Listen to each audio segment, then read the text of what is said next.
My name is Ireti, and Okonlawo is the name of my husband. We have been married for 13 long years. 13 years without children. 13 years without laughter. But it wasn't always like this.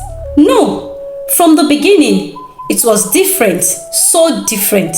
When we first met, Okonlawo was the love of my life, my joy. It was everything I had ever dreamt of and more.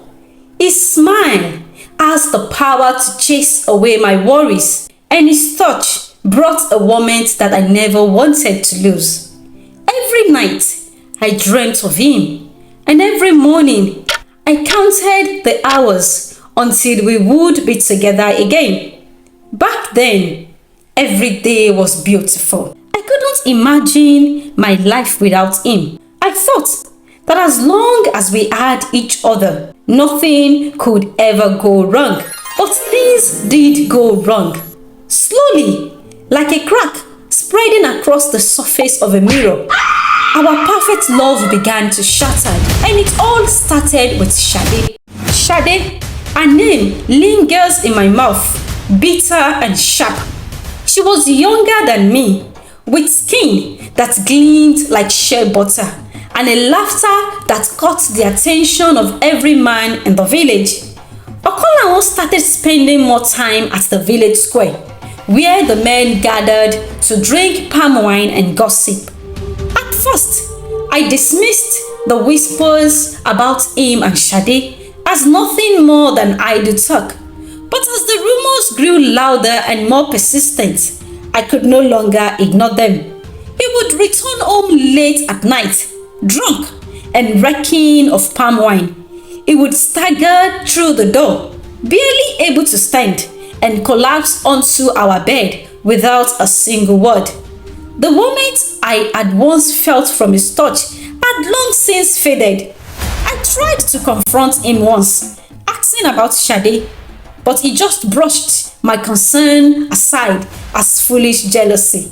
He did not understand that every time he looked at her, every time he spent another night away from home, I felt like another piece of me was being torn away. I was patient, even though the weight of her silence was suffocating. But patience were thin, and anger has a way of boiling over.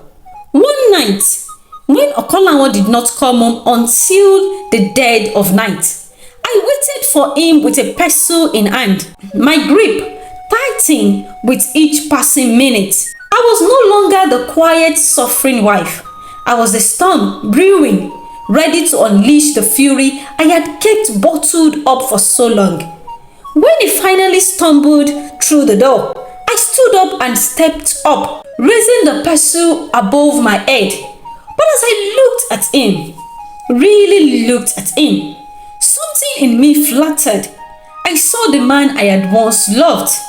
I saw his weakness, his shame, and I felt a sudden wave of sorrow wash over me. My hands trembled, and slowly I lowered the pestle. Okonlawo, I whispered, what happened to us? What happened to the love we once had? He looked at me, his eyes filled with regret. For a moment, the silence between us was so heavy it was suffocating. And then, he said, I don't know, Ireti. I wish things could go back to those days when we were happy. The tears I had been holding back for so long finally spilled over, and I let them flow freely. Okonlawo reached out to me, trying to wipe away my tears, but it was too late. Too much had been broken. Too many wounds left unhealed. And yet, despite everything, I realized that I wasn't ready to let go. Not yet. Our story wasn't finished. It was fractured, yes, but perhaps there is still a chance to mend what had been broken. So the next day, I visited Baba Ifa, the old diviner who lived at the outskirts of the village. Baba Ifa welcomed me as I sat before him. He cast the sacred cowries on the mat, and and he stared at them for a long time before speaking. Ireti, he said, there is darkness surrounding your home. I stared at Baba, my mind in total confusion. Darkness? This wasn't what I had expected to hear. I had come seeking answers, a way to heal the wounds in my marriage. But what Baba is telling me sounds like something out of an old folktale, something far beyond my understanding. What is the way out? I suddenly asked. Baba looked at me and said, only if you could turn the ends of time. Baba's first words echoed in my mind as I made my way home. Only if I could turn the ends of time? What does that mean? As I crossed the familiar path of the village, memories began to flood my mind. Memories of how it all began, of how the love I thought was pure had been tainted from the start. 13 years ago, on the day I received those strange yet beautiful waist beads from my mother, I had no idea the power they held. They were delicate, with tiny, colorful beads.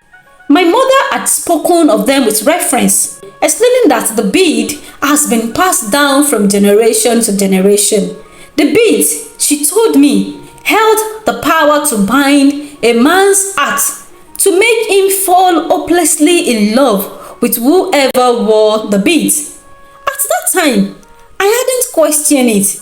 I was young, eager for love, and when Okonlanwo, the wealthy farmer with a kind eyes and strong hands, first laid his gaze upon me, I believed it was fate. I believed that our love was destined, that it was something pure and beautiful, something that will last forever. Little did I know it was the beads that had drawn him to me, ensnaring him in a spell that neither of us truly understood. When Okonlanwo's mother, Abike, discovered the truth, she had come to me in anger. I still remember the day she stormed into my mother's compound, her eyes fury as she confronted us. You have trapped my son with your witchcraft, she had accused. You have used those cursed beads to bind him to you, and for that you will suffer. My mother had tried to calm her, explaining that the beads were a family tradition, a gift to ensure a happy marriage. But Abike wouldn't listen. She was convinced that I had bewitched her son, that I had stolen his free will, and she was determined to make me pay. In her rage, she had cursed me, causing my womb to remain barren for as long as I kept Okonlanwo under the spell of the beads. At that time, I hadn't taken her words seriously. I was too caught up in the bliss of my new marriage, too enamored with Okonlanwo's love and devotion to care about the warnings of an angry mother.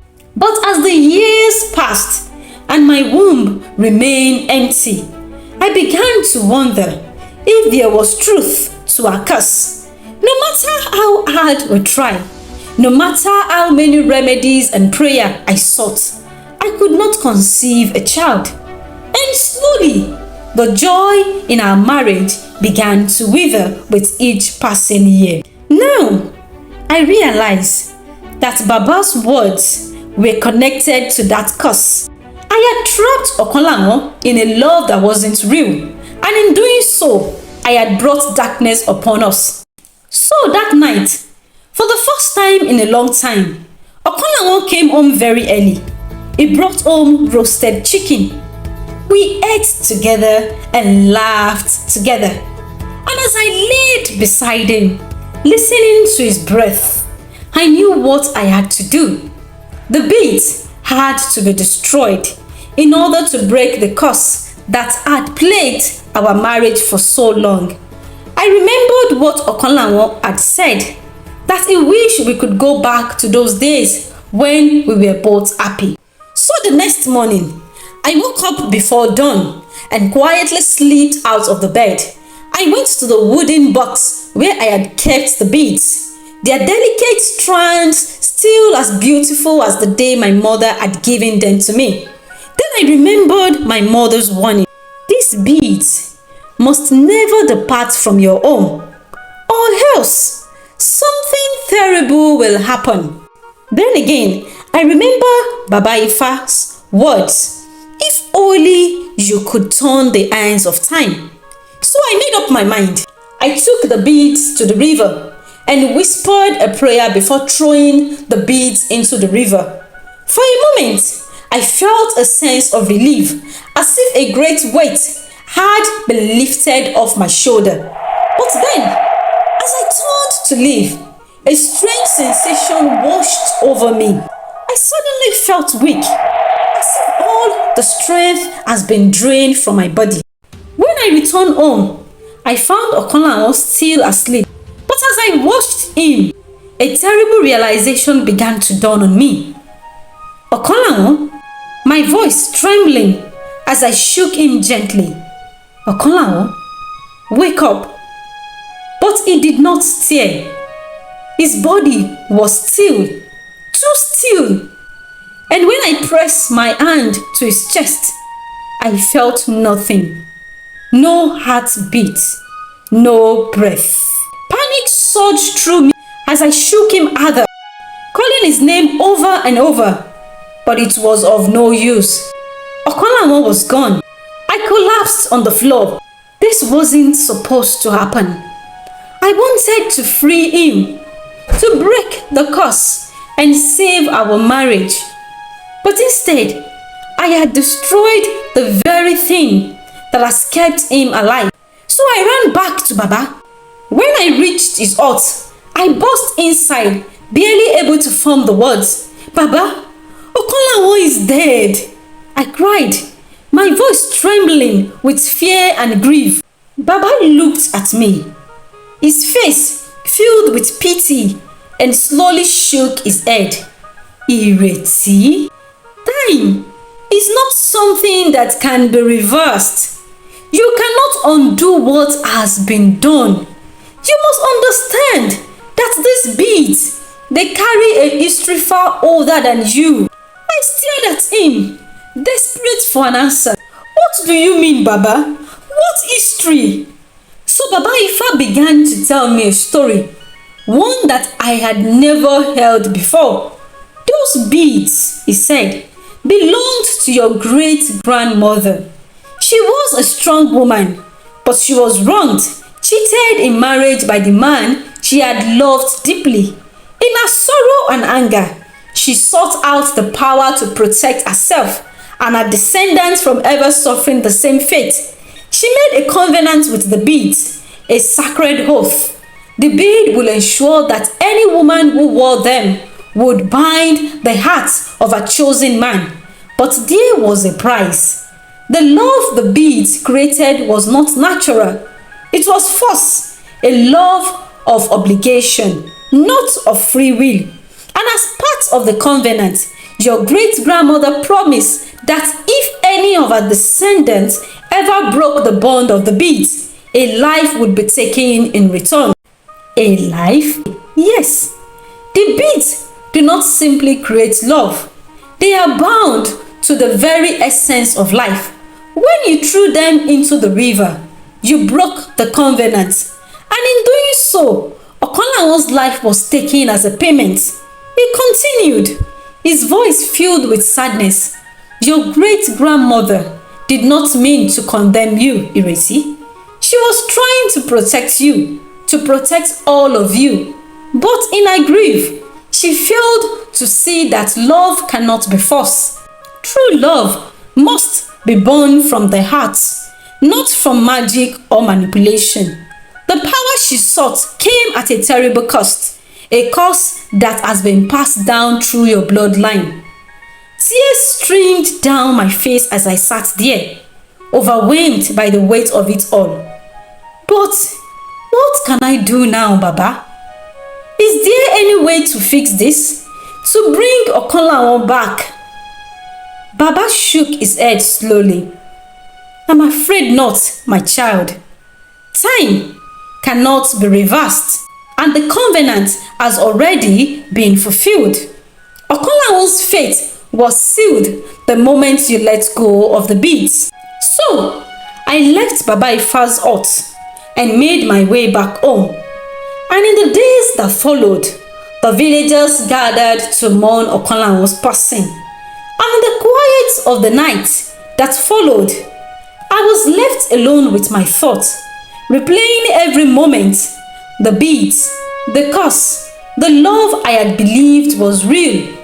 All of it had been an illusion, a fragile thing built on magic and deceit. So I said to myself, what is life without the love of my life? Was life without Okonlawo? But I couldn't. I couldn't end my life. I couldn't end my miserable life. Even though my life did not follow the path I had imagined, though all I had hoped for vanished, yet I just couldn't give up. Though I counted my eggs, and in return they did not hatch, yet I cling onto the remaining of my shattered life. For as long as there is life, there is hope. The end.